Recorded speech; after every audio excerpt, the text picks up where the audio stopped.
Our seniors are ready to graduate. Teachers can vote on the best of the best. And Falcon Club is looking for leaders. Live from the Azure Sky Studios at beautiful Valley High School, this is the Falcon Flash.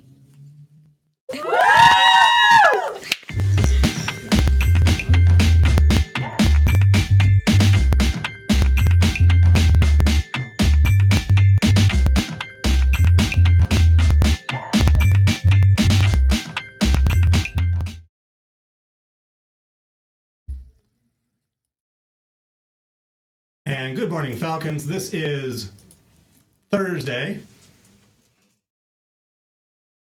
May 24th, and we are just days away from graduation. I'm going to turn to my producer. Hey, Luis. Yes, sir. Where is my Falcon Flash today? Oh, do we have it? We didn't download it. Oh, no, we don't have Falcon Flash. There's Luis. We are not quite prepared today. All right, so today's patriotic observance, I happen to know, is about Bob Dylan. Bob Dylan is a songwriter that was born on this day a long, long time ago, and it was very influential in the rock and roll era. I'm making this stuff up. You can read your Falcon Flash and get all the great details. He has won Academy Awards. He's won Grammys. He has won the Presidential Medal of Freedom, and he is the only songwriter to win the Nobel Prize in Literature. So we're going to learn more about him in this video that I think is ready to go for you. So check it out.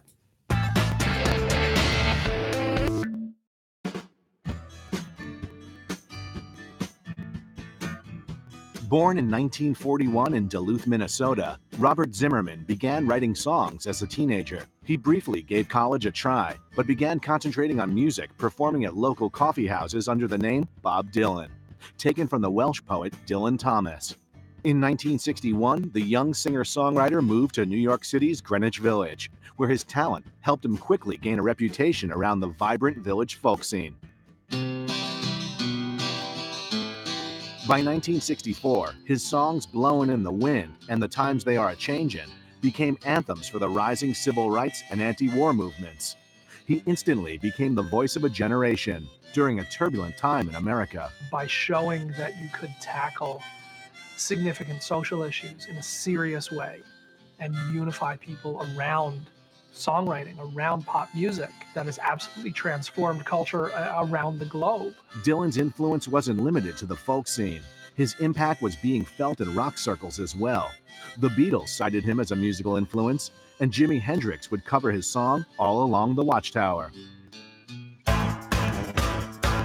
When Dylan plugged in and went electric at the Newport Folk Festival in 1965, purists screamed for his head. He was booed by the fans, but it was a sign of things to come.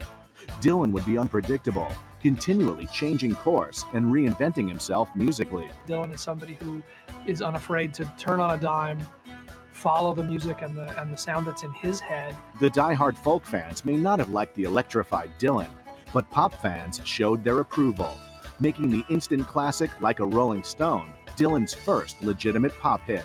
In the mid-60s, Dylan was at his creative peak, recording masterpieces Highway 61 Revisited and Blonde on Blonde. Critics and fans alike analyzed his lyrics, desperately trying to get into Dylan's head. But he remained as elusive as his lyrics, rarely giving the press any clarity during interviews. He brought a sophistication and a literacy and a sense of poetry to popular songwriting that just has no precedent. In 1966, after being injured in a motorcycle accident, he became a recluse, spending time in his Woodstock, New York home, convalescing. During his recovery, he recorded new material with his backing group, The Hawks, later known as The Band.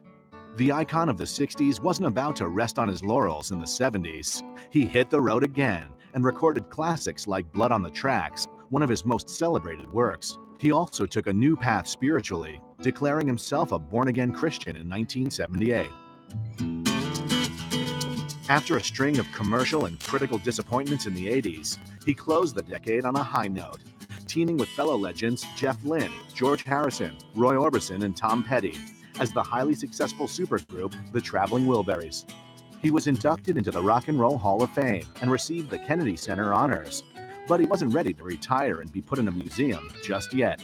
The Living Legends' 2006 album Modern Times debuted at #1, and director Martin Scorsese depicted Dylan's early career in the Peabody Award-winning documentary No Direction Home. His contribution couldn't be larger. It couldn't be more significant. I mean, he influenced everybody. You know, he altered the course of popular music in profound ways several times. No musician has had a bigger impact on American popular music than Bob Dylan.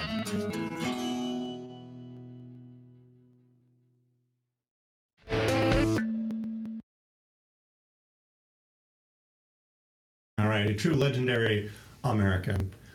All right, this is live TV, as you know, and so things do go wrong, and we're just going to keep on going because the show must go on.